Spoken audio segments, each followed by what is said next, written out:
Hey guys, so I know it's been probably about 3-4 months since I actually did an update on the Falcon.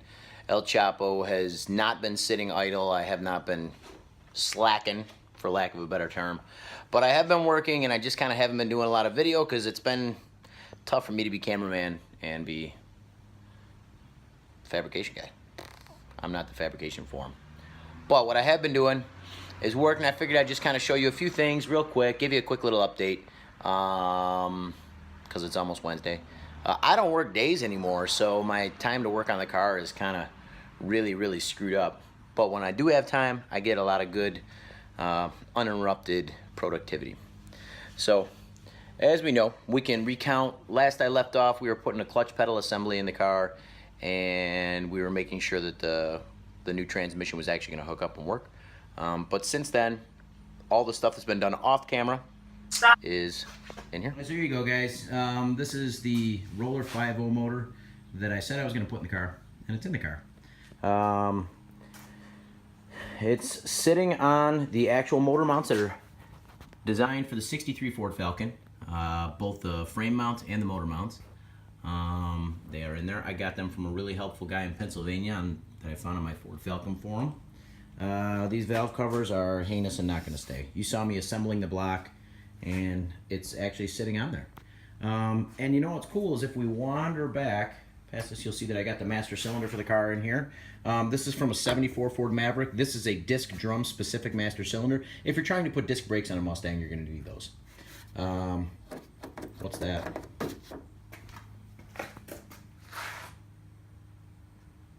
Let's follow it.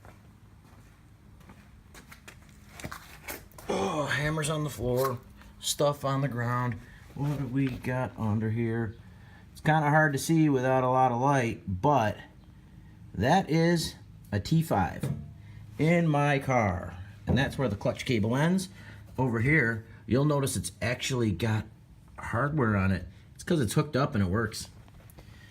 This is a cross member.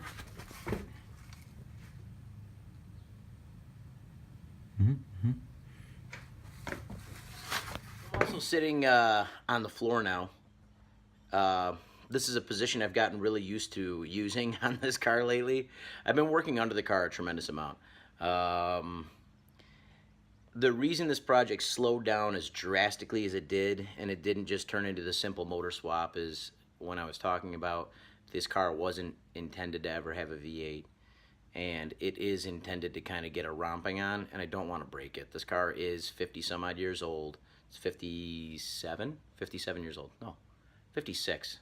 It'll be 57 soon. But it is a 56-year-old car that does still have some structural issues going on with it that I've been working through, and you've seen in some of the other updates what I've been working on.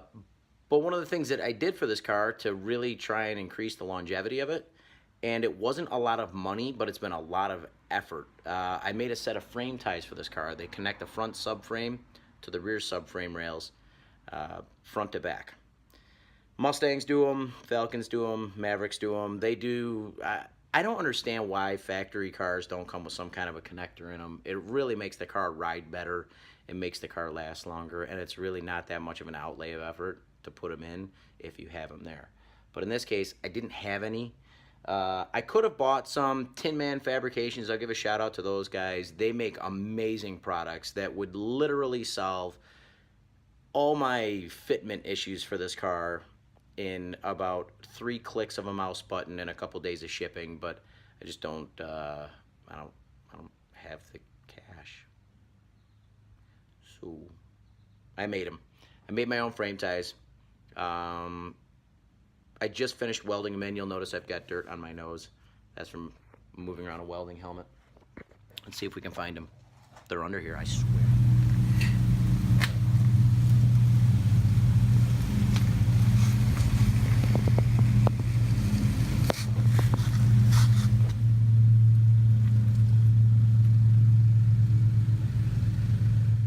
So here's another view that seems a little unfamiliar to me. Hey, move it, Stormtrooper. My kids gave me this air freshener for Father's Day a while ago, and I keep it because his legs dance. He doesn't smell like anything anymore, and I don't remember what he smelled like to begin with. But another familiar position, but long time since I've sat in it. is I'm in the driver's seat of the car. I have a steering wheel that was bartered for from a friend. And I'm sitting in the bucket seats from an 88 Mustang GT. They fit really nice in here. They took only a little bit of modification of the floor pan.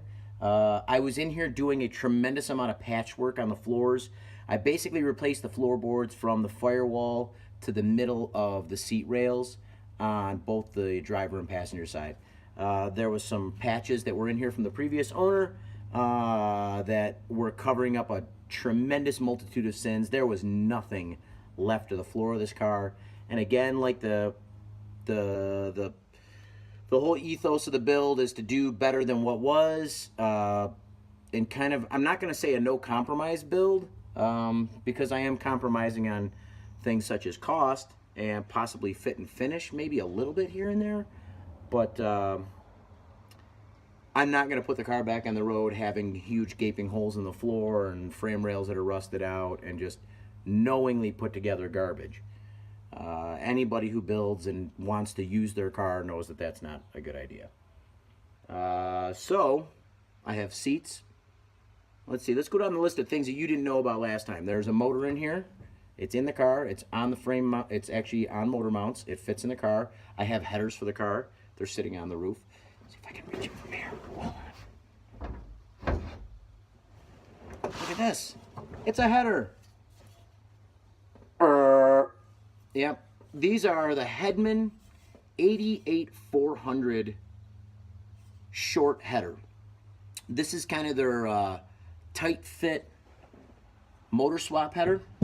I tried using the 5.0 exhaust manifolds or headers that came with the car or came with the motor, and they just didn't fit. It wasn't even close. So I ordered a set of these from Summit. I think I paid $159 with free shipping for these. They came in black, but it even says on all the shipping notes that the paint that comes on these is only intended for shipping. It's only to keep the rust from growing on the bare steel, so you have to take off the paint and repaint them with something high heat. And I opted for a wee bit of bling, and I went with the silver high temp paint because I'm a dork and I want something that'll look a little different. If they look god awful ugly when I drop the motor back in final assemble, I'll put a little coat of black on them. But getting the old paint off was quite an adventure. I almost killed my grill to do it, but I cooked the paint off. I brought my grill up in the backyard to around 500 degrees and threw them on there for about a half an hour, and all the paint bubbled off. And a couple minutes later with a wire brush and 20 minutes with a bead blaster, and they were like bare bones. So some fresh paint, and they're ready to go in the car. They fit mint. I can put them in the car and pull them out of the car with the motor in. I don't have to pull the motor out and set the motor on the headers, on the exhaust. They do have to go in and out a specific way, like all headers, but it's a really nice fit. They have a ton of clearance for the clutch cable. Look at this, I can push it. Clutch cable. So that's that. What's next? Next up is I'm going to be taking a trip to my local pick and pull yard. I'm going to be grabbing a rear end for this car. The stock 7.5 or 7 3/4 Ford rear end is not going to take any abuse. It's literally going to shatter like glass. And the yoke on the differential does not match up with the drive shaft I have. I need something for a late model car. So I'm going to be doing the classic Ford 8.8 Explorer rear end swap with this. Those are a really great rear end. They have easily available parts. The Explorers usually had limited slip center sections in them, so I'll get posi. They had 31 spline axles, which is a big difference between the Mustang rear ends. The Mustang rear ends had a 4-link or some sort of a 4-link rear end. They had 28 spline axles, and none of them had limited slip from the factory. So with the Explorer, I can get the leaf springs that are already in this car to match up. I will have 31 spline axles and limited slip and disc brakes. The Mustangs didn't have disc brakes either. The only thing that's a kind of a pain in the butt is you have to narrow one side of the rear end. It has an offset differential to accommodate for the rear drive shaft being offset for being 4-wheel drive. So we'll shorten the driver's side approximately 2 3/8 of an inch, or 2 7/8 is the number. I'm not sure. When it's in front of me, I'll know exactly. But you'll take 2 passenger side axles, you put 1 passenger into the driver's side after you narrow it, and in it goes. that will hopefully be coming up. That's in the future. That's the next big hurdle, I think, that I've got to nail down. I want to get that in there. All the suspension components for the car are finished being made and ready to get assembled on the car.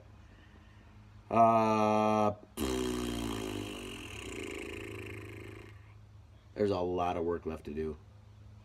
I'm not going to be done in time for any of the deadlines that either myself or Josh arbitrarily set for this car, and I'm all right with that. It'll be done right, and hopefully only done once. I know I'm going to have a lot of stuff to debug and shake out on this car, so I want to get as much of the stuff done that I don't want to have to re-approach or re-engineer any of this stuff. So that's it. I'm your boy Ben. I'm back from the dead. I've been working. I've been wrenching a lot. There's been so much work done. It's not even funny. But it's all stuff that's hard to film and hard to show you without having a cameraman. So I'll just tell you about it. Yep. See you next time. I'm your boy Ben. Bye.